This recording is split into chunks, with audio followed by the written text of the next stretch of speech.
اعوذ باللہ من الشیطان الرجیم بسم اللہ الرحمن الرحیم صبغۃ اللہ ومن احسن من اللہ صبغۃ ونحن له عابدون۔ انسان ایسی دنیا میں زندگی گزار رہا ہے جہاں وہ حالت خواب میں ہے اور کسی ایک لمحے اور ایک لمس کا محتاج ہے کہ جیسے ہی ایک قوت والے نے اس سے چھوا تو وہ خواب سے جاگ جائے گا۔ اپنی اس زندگی کو یا تو ہم کسی بھیڑ بکری کی طرح گزار دیتے ہیں اور اس میں ہم پاکیزگی کا کوئی خاص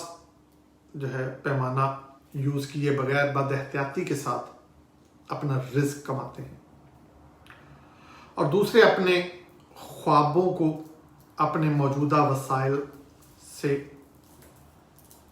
بڑھا لیتے ہیں، متوازن نہیں رکھتے۔ دراصل ہماری سوچ اور فکر جو ایک اہم ستون ہوتا ہے جس کے ذریعے ہمارے اعمال اپنی سمت کا تعین کرتے ہیں اور ہم اپنی معاشرتی، مذہبی، اخلاقی ذمہ داریوں کا معیار متعین کرتے ہیں، ہمارے اسے اہمیت نہ دینے اور اس بات پر زندگی میں کبھی غور ہی نہ کیا ہونے کی وجہ سے وہ ستون کمزور اور ناتواں ہو کر زمین پر آ گرتا ہے اور ہم اس وقت خالی ہاتھ ہوتے ہیں جب قوت والے کے چھونے سے خواب سے جاگیں گے۔ مگر اس کے برعکس اگر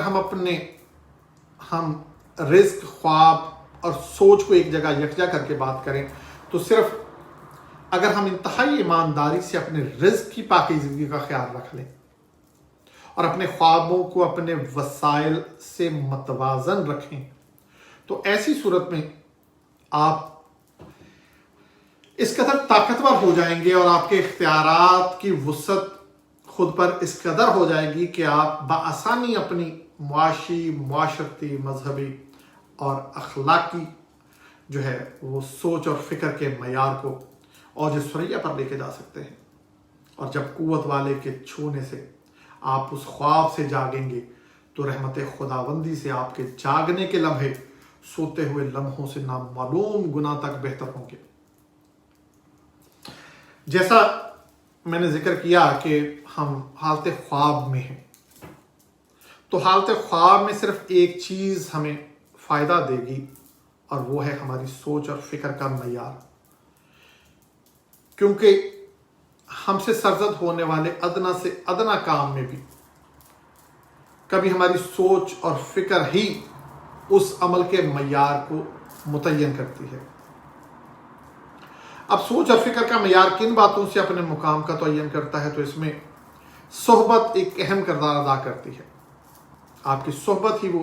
اہم ذریعہ ہے جو آپ کی سوچ اور فکر کو بلندی یا پستی کی جانب لے جاتی ہے، کیونکہ وہ وہی کچھ ڈیلیور کرتی ہے جو اس کے پاس ہوتا ہے۔ موجودہ حالات میں اگر ہم غور کریں تو عمومی طور پر تو مذہبی ادارے ہوں یا تعلیمی ادارے صرف آپ تک معلومات پہنچاتے ہیں جن کو جان کر آپ یا تو الحمد سے والناس تک پڑھنا سیکھ لیں یا الف با پا سے 2 + 2 4 سیکھ لیتے ہیں، مگر صحبت کردار سازی کرتی ہے، اچھی یا بری کردار سازی۔ بزنس کمیونٹی میں بزنس کے داؤ پیچ سیکھنے کو ملتے ہیں، کھلاڑیوں کی صحبت میں کھیل کے ہنر جان پاتے ہیں، سیاست کے بازار میں سیاست کے کھلاڑی بننے کا موقع ملتا ہے۔ مگر کچھ بے لوث صاحب فکر لوگوں کی محفلیں ہوتی ہیں جہاں سے انسان دنیا و آخرت کی کامیابی کا فن سیکھتا ہے اور وہ اپنی دنیا کو دین کے پہناوے سے کس طرح دیدہ زیب بنا سکتا ہے وہ سیکھ لیتا ہے۔ ایسی محفلیں خوش نصیبوں کو ملتی ہیں اور ایسی محفلیں آپ کی سوچ اور فکر کے معیار کو بلند کر دیتی ہیں۔ لہذا کوشش کیا کریں کہ ایسی محافل کو ڈھونڈیں جو آپ کے قلب پر ضرب لگانے کی طاقت رکھتی ہوں۔ ایسی کتابیں پڑھا کریں، ایسی کتابیں پڑھنے کے لیے وقت نکالا کریں جو آپ کے قلب کو قلب مومن بنا دینے کی طاقت رکھتی ہوں، کیونکہ یہ محافل اور یہ کتب، ان کی صحبت آپ کے اندر سے لالچ، نفرت، عداوت، بغض